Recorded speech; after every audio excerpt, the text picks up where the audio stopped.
పశ్చిమ మధ్య బంగాళాఖాతంలో కేంద్రీకృతమైనటువంటి మోంతా తుఫాన్ తీరం వైపు దూసుకొస్తోంది. గడిచిన 6 గంటలుగా 17 కిలోమీటర్ల వేగంతో మోంతా తుఫాన్ కదులుతున్నట్లు వాతావరణ శాఖ తెలిపింది. ప్రస్తుతానికి మచిలీపట్నంకి 185 కిలోమీటర్లు, కాకినాడకి 275 కిలోమీటర్లు, విశాఖపట్నంకి 320 కిలోమీటర్ల దూరంలో కేంద్రీకృతమైనట్లు ఐఎండీ తెలిపింది. మరి కాసేపట్లో తీవ్ర తుఫాన్గా బలపడే అవకాశం ఉందని అధికారులు తెలిపారు. ఇక ఇవాళ రాత్రికి మచిలీపట్నం, కాకినాడ మధ్య తీరం దాటే అవకాశం ఉందని వెల్లడించింది. ఇవాళ రేపు కోస్తా జిల్లాల్లో అతి భారీ వర్షాలు కురిసే అవకాశం ఉందని తెలిపింది. తీరం వెంబడి గంటకు 90 నుంచి 110 కిలోమీటర్ల వేగంతో, అంటే ఇది ఒక సివియర్ సైక్లోన్ అని చెప్పుకోవచ్చు, బలమైన ఈదురు గాలులు వీచే అవకాశం ఉందని హెచ్చరించింది. ఇక ఏపీలో 18 గంటల పాటు తుఫాన్ బీభత్సం కొనసాగే అవకాశం ఉంది. శ్రీకాకుళం, విజయనగరం, విశాఖ, అనకాపల్లి, నెల్లూరు, కోనసీమ, కాకినాడ జిల్లాల్లో ఇప్పటికే భారీ వర్షాలు కురుస్తున్నాయి. మొత్తం 95 ప్రాంతాల్లో భారీ నుంచి అతి భారీ వర్షాలు పడుతున్నాయి. ఇక ఇవాళ 19 జిల్లాలకు రెడ్ అలర్ట్ జారీ చేయగా శ్రీకాకుళం నుంచి ప్రకాశం జిల్లా వరకు కూడా రెడ్ అలర్ట్, మిగిలిన జిల్లాలకు ఆరెంజ్ అలర్ట్ జారీ చేశారు.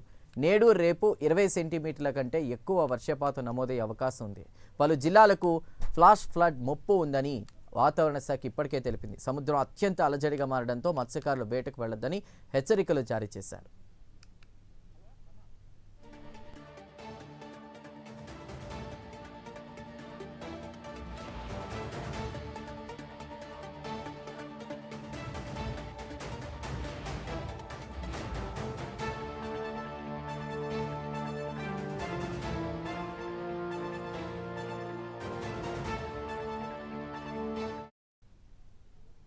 మరోవైపు మోంతా తుఫాన్ ప్రభావం జిల్లాల వారీగా కూడా అటు సీఎం చంద్రబాబు సమీక్షిస్తూ వస్తున్నారు. మోంతా తుఫాన్ ఎఫెక్ట్ కోస్తా జిల్లాల్లో చూసుకుంటే 1419 గ్రామాల్లో ముఖ్యంగా ఎఫెక్ట్ పడే అవకాశం ఉంది. బంగాళాఖాతంలో ఏర్పడిన మోంతా తుఫాన్ కాకినాడ సమీపంలో తీరం దాటే అవకాశం ఉంది. తీరం దాటేటప్పుడు కూడా అతి భారీ వర్షాలు ఉంటాయని చెప్తున్నారు. ప్రస్తుతం మనం విశాఖకు వెళ్దాం. విశాఖలో పరిస్థితిని వివరించడానికి మా డిప్యూటీ ఇన్పుట్ ఎడిటర్ వాసు సిద్ధంగా ఉన్నారు. వాసు, ఏంటి అప్డేట్? ఎలా ఉంది అక్కడ వాతావరణం? అది చందు, తీవ్ర తుఫానుగా మారడంతో మాత్రం విపరీతమైన గాలి వేస్తున్నాయి. మనం బీచ్లో ఉన్నాం, విశాఖ బీచ్లో ఉన్నాం.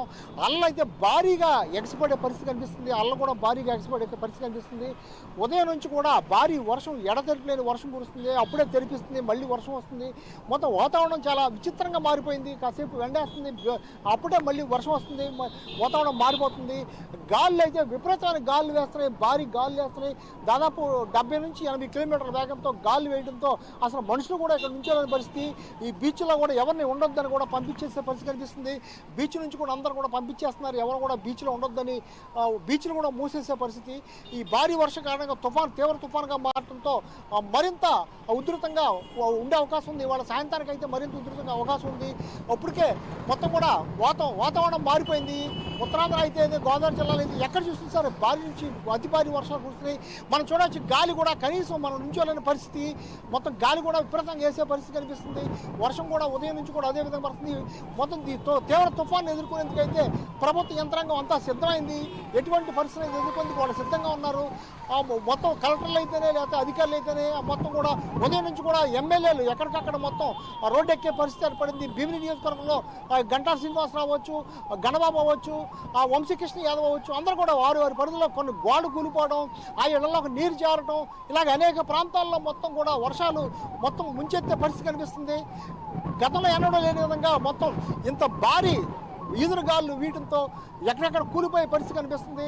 అందువల్ల మొత్తం దీన్ని ఎదుర్కొనేందుకైతే ప్రభుత్వ యంత్రాంగం సన్నద్ధమైంది. జిల్లాల వారికి అధికారులు కూడా ప్రకటించడం జరిగింది. ఆయా అధికారులు ఆ బాధ్యతలు చేపట్టి మొత్తం పునరావాస కేంద్రాలు అయితేనే, లేకపోతే లోతట్టు ప్రాంతాల్లో మునిగిపోయిన వాళ్ళని తరలించేందుకైతేనే అన్ని ఏర్పాట్లు కూడా చేయడం జరిగింది. ప్రధానంగా విశాఖ తీరం అంటే బీచ్ పరిధిలో ఈ గాలి అయితే విపరీతమైన గాలి వేస్తున్నాయి. ఈ గాలి ప్రభావంతో ఎవరు కూడా ఉండలేని పరిస్థితి. అందరం కూడా పోలీసులు చూడొచ్చు, పోలీసు వ్యాన్ కూడా వచ్చి మొత్తం కూడా బీచ్లో ఎవరు ఉండకుండా మొత్తం కూడా పంపించే పరిస్థితి కనిపిస్తుంది. ఇక్కడ ఎవరు కూడా ఒక్కరు కూడా ఎవరు ఉండొద్దు, బీచ్కు పర్యాటకులు రావద్దని చెప్పడం జరిగింది.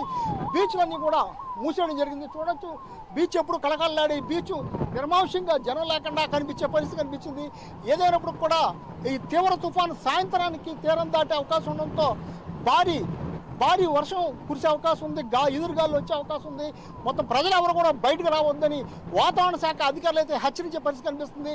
ఇక్కడ ఎలా ఉంటే మొత్తం కాకినాడ తీరం దాటే ప్రాంతం కాకినాడ లాతే మరింత ఉధృతంగా సాయంత్రం గాలి వేసే అవకాశం ఉందని కూడా వాతావరణ శాఖ అయితే హెచ్చరించే పరిస్థితి కనిపిస్తుంది. చందు, వాసు, అలానే అక్కడ సహాయ కార్యక్రమాలు అవి ఎలా కొనసాగుతున్నాయి? అంటే పునరావాస కేంద్రాల్లో ఇప్పటికే తరలించారని చెప్తున్నారు. అక్కడ ఆహారం విషయంలో కానీ త్రాగునీరు కానీ ఇవన్నీ చాలా జాగ్రత్తలు తీసుకోవాలని సీఎం చంద్రబాబు చెప్తున్నారు. అదేవిధంగా ఇన్ఛార్జీలు, జిల్లాల కలెక్టర్లు వాళ్ళందరూ కూడా ఎలాంటి సహాయ కార్యక్రమాల్లో పాల్గొంటున్నారు? ఎమ్మెల్యేలు సైతం, అంటే పై స్థాయి నుంచి కింది స్థాయి వరకు కూడా అందరూ క్షేత్రస్థాయిలో ఉండాలని అది సీఎం చంద్రబాబు చెప్పారు, దిశానిర్దేశం చేశారు. సో ఆ విధంగా అక్కడ వర్క్ జరుగుతుందా?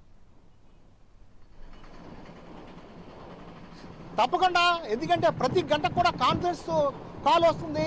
ప్రభుత్వం నుంచి అయితేనే, ఉన్నతాధికారుల నుంచి అయితేనే అందరూ కూడా మొత్తం సాక్షాత్ చంద్రబాబే మొత్తం అందరూ కూడా ప్రజాప్రతినిధులతోనూ, ఉన్నతాధికారులతోనూ, అధికారులతో కూడా మాట్లాడి అక్కడక్కడ ఏర్పాట్లు చేసే పరిస్థితి కనిపిస్తుంది.